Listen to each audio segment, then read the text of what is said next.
કોઈના માથેથી છત છીનવાય ત્યારે ખાલી છત નથી છીનવાતી, પરંતુ એ ઘરમાં જેટલો સમય રહ્યા હોય તેની યાદો પણ છીનવાઈ જતી હોય છે।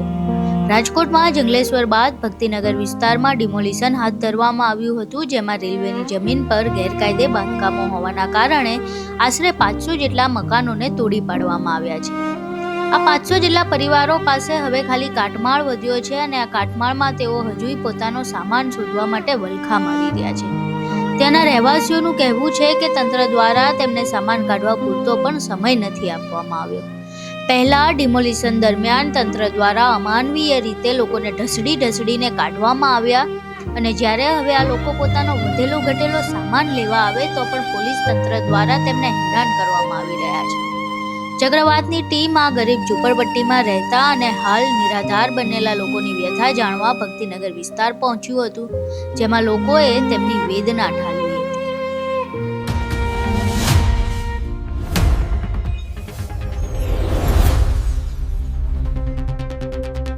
અહીંયા આ વિસ્તારની અંદર અહીંયાના રહેવાસીનું કહેવાનું છે કે કોઈ પણ રાજકીય આગેવાન પણ નથી આવેલા એના સપોર્ટમાં। જ્યારે ઇલેક્શન હોય ત્યારે મત લેવા માટે તમામ પાર્ટીઓ આવતી હોય છે, પણ જ્યારે ડિમોલેશન થયું ત્યારે કોઈ પણ સામાજિક આગેવાન કે એમની સાંત્વના આપવા માટે પણ આવેલા નથી અને આ લોકોને પોતાના ઘરની અંદરનો સામાન પણ કાઢવા દીધેલો નથી। જંગલેશ્વર પછી આ બીજું મોટું ડિમોલેશન છે આ ભક્તિનગર સ્ટેશનની બાજુમાં। તો અહીંયા અંદાજિત કેટલા મકાનો હતા? 500 મકાન, 500 ઉપર હતા, 500 નીચે નતા। 500 મકાન હતા। તો 500 મકાનમાં કેટલા રહેવાસી રહેતા હશે? આખી ઝૂંપડપટ્ટી દેવી પૂજક જેટલા હતા એટલા દેવી પૂજક, એટલે દેવી પૂજક સમાજ અહીંયા રહેતો। હા, અને હતી અમારા ગરીબ માણસો નાત બધી રહેતી હતી આયા કન। ગરીબ લોકો ટૂંકમાં રહેતા। સ્વાભાવિક છે કે આ એરિયામાં ગરીબ લોકો રહેતા। આખા રાજકોટને ખ્યાલ છે અહીંયા બહુ મિડલ ક્લાસથી નીચેનો વર્ગ છે જેને ગરીબ કહી શકાય, દરરોજનું કરીને ખાતા હોય એવા લોકો અહીંયા રહેતા। આ જો બરાબર છે, આવી રીતે જ કરે સાહેબ। કોઈ આવે કોઈને મળવા દેતા નથી। તમે ઉભા રહીએ।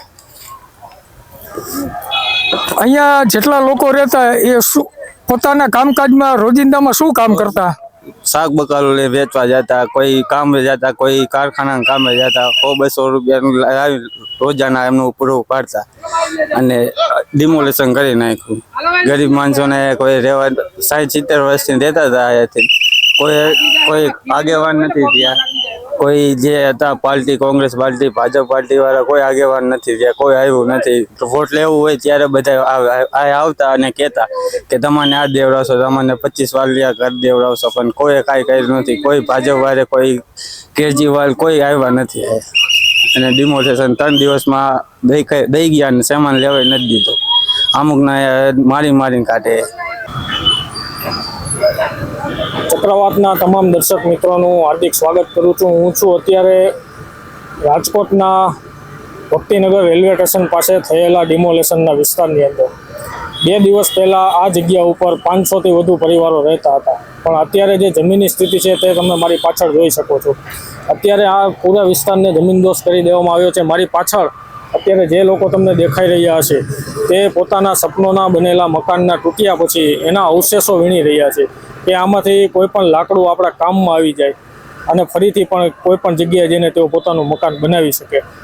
તંત્રને આ જગ્યા ઉપર વિકાસના કાર્યો કરવા હતા તો વિકાસના ગતિને કોઈ પણ દેશનો નાગરિક અવરોધે નહીં, પરંતુ આ 500 પરિવારો જે અહીંયા ઝૂંપડાની અંદર રહેતા હતા તે અહીંયાથી ગયા પછી હવે તેનું શું થશે એ પણ હવે ભગવાન ભરોસે છે।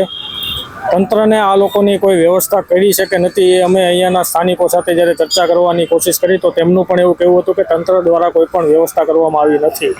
તો હવે આ લોકો જ્યારે ઉનાળાની સિઝનમાં 40, 42, 45 ડિગ્રી જેટલા તાપની અંદર ખુલ્લા આકાશની અંદર રહેશે, આ જગ્યાએથી અહીંયાથી એમને કાઢ્યા પછી હવે એમનો આશરો બીજે ક્યાં થાય છે એ પણ કોઈ નિશ્ચિતતા નથી, મતલબ કે તે અનિશ્ચિત છે। તો તંત્રએ આવો કોઈ પણ ડિમોલેશનનું કાર્ય કરવું હોય, વિકાસના કાર્ય કરવું હોય તો કરવા જોઈએ, એમાં કોઈ ગતિ કે અવરોધ નથી। પરંતુ અહીંના રહેતા 40, 45, 20 વર્ષોથી રહેતા નાગરિકોની સુરક્ષા, એમને પણ છતનો અધિકાર છે, એમની વ્યવસ્થા પણ કરવી જોઈએ।